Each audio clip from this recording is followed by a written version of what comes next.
Hello guys, for today's video we're here in Maryborough going to Lamington Bridge. We're having a flood alert, Queensland. So we're going to check the water in the river.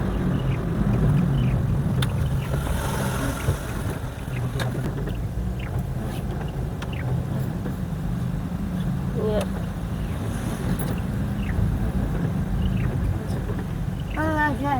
They're having a video. They're broadcasting as well.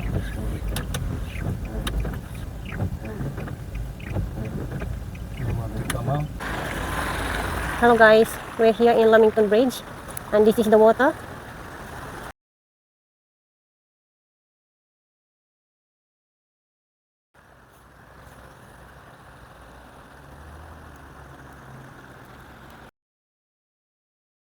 And this is the highway going to Tinana and the way going to Gympie. And here's the water.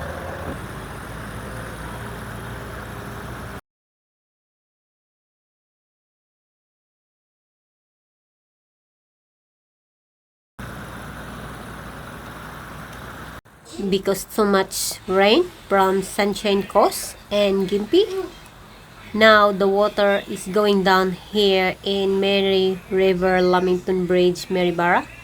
There is a possibility that the water is going high, maybe tonight or tomorrow again.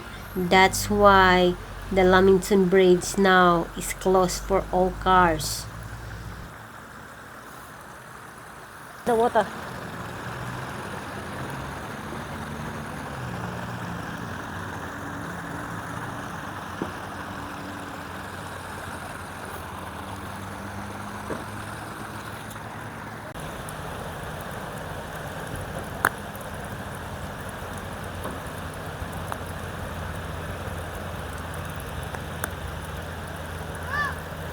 Yeah.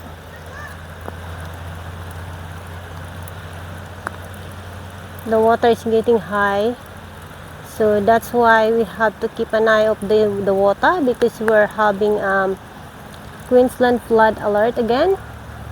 So that's why it's a bit worried for us here in Maryborough, because we don't want it's going to be happen again last January 9 that we're having a flood situation in our streets. Hopefully everything is okay, because in the other area in Queensland they already have a flooded.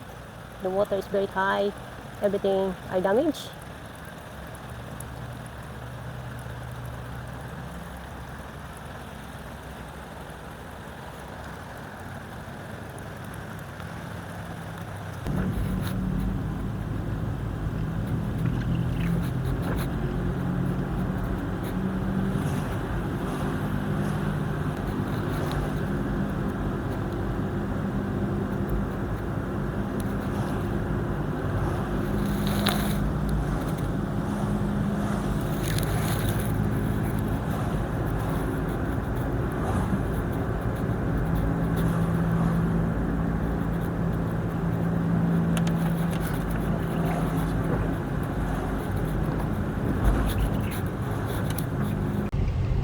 The bridge now here is closed.